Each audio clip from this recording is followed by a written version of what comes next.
7 fenomena tidak masuk akal yang sudah ada di dalam Al-Quran. Inilah fenomena tidak masuk akal yang sudah ada dalam Al-Quran. 1. Bertemunya dua lautan. Adanya pertemuan antara dua lautan di Samudra Atlantik dan Mediterania, akan tetapi kedua aliran air tersebut dari keduanya tidak bercampur satu sama lain. Seorang oceanographer yang berasal dari Prancis menemukan dua lautan tersebut. Ia mengatakan fenomena tersebut seperti ada dinding yang membatasi kedua aliran tersebut, sehingga tidak bercampur.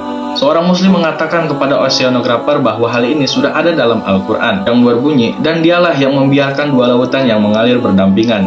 Yang ini tawar lagi segar dan yang lain asin lagi pahit. Dan dia jadikan antara keduanya dinding dan batas yang menghalangi. Maka nikmat Tuhanmu manakah yang kamu dustakan? Quran Surat Ar-Rahman ayat 19 dan 20. Kedua, api dasar lautan. Api di dasar lautan ini ditemukan oleh ahli geologi yang berasal dari Rusia dan ilmuwan Rusia. Mereka menemukan hal ini meneliti kerak bumi dan patahannya di dasar laut lepas pantai Miami. Fenomena ini seperti lava cair yang diiringi dengan abu vulkanik seperti gunung berapi di daratan yang mempunyai suhu mencapai 231 derajat Celcius. Sesuai dengan Al-Quran, surah At-Tur ayat 6 yang berarti, dan demi laut yang di dasarnya ada api. Ketiga, jenis kelamin bayi. Hasil penelitian yang dilaksanakan pada abad ke-20 pada ilmuwan genetika memaparkan bahwa penentuan jenis kelamin bayi ditentukan dengan sperma pria. Dalam sperma ini ada dua kromosom, yaitu kromosom X yang berisi sifat kewanitaan dan kromosom Y yang bersifat laki-laki. Dalam sel telur wanita hanya mengandung kromosom X, maka jenis kelamin bayi ditentukan dengan sperma yang membuahi dan mengandung kromosom X dan Y. Sebelum penemuan ini, banyak orang yang mengira bahwa jenis kelamin berasal dari wanita. Terkait hal ini sudah dijelaskan dalam Al-Quran yang berarti, dan bahwasanya Allah lah yang menciptakan pasangan laki dan wanita, baik dari manusia maupun binatang, dari setetes air mani yang dimasukkan ke rahim.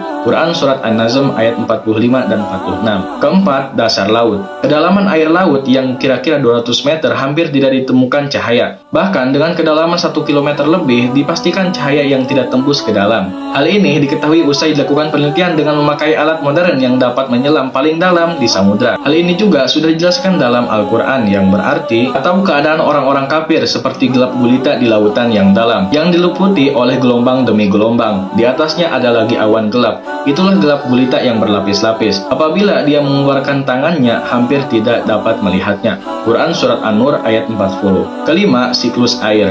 Seperti yang kita ketahui bahwa hujan lewat beberapa tahapan. Air yang terletak di permukaan bumi menguap saat terkena sinar matahari. Uap tersebut akan naik ke udara dan kemudian menggumpal dan membentuk awan. Awan ini dapat dibawa kemana saja oleh angin sesuai kehendak Allah Subhanahu wa Ta'ala. Bila kandungan air dalam awan sudah jenuh, hujan akan turun dan nantinya air akan kembali ke lautan. Hal ini telah diterangkan dalam Al-Quran. Quran Surat Ar-Rum ayat 48 yang berarti, Allah dialah yang mengirimkan angin, lalu angin itu menggerakkan awan dan Allah membentangkan di langit menurut yang dikehendakinya dan menjadikannya bergumpal-gumpal. Kamu melihat keluar dari celah-celahnya. Maka apabila hujan tersebut turun mengenai hamba-hambanya yang dikehendakinya, tiba-tiba mereka menjadi gembira. Keenam, ciri khas manusia adalah sidik jari. Salah satu bagian manusia yang dapat dipakai sebagai acuan untuk mengidentifikasi merupakan sidik jari. Karena sidik jari manusia merupakan ciri khas dari setiap orang. Bahkan sidik jari merupakan metode yang dipakai untuk alat penyelidikan. Ternyata hal ini sudah ada dalam Al-Quran yang berbunyi, apakah manusia mengira bahwa kami tidak akan mengumpulkan kembali tulang belulangnya?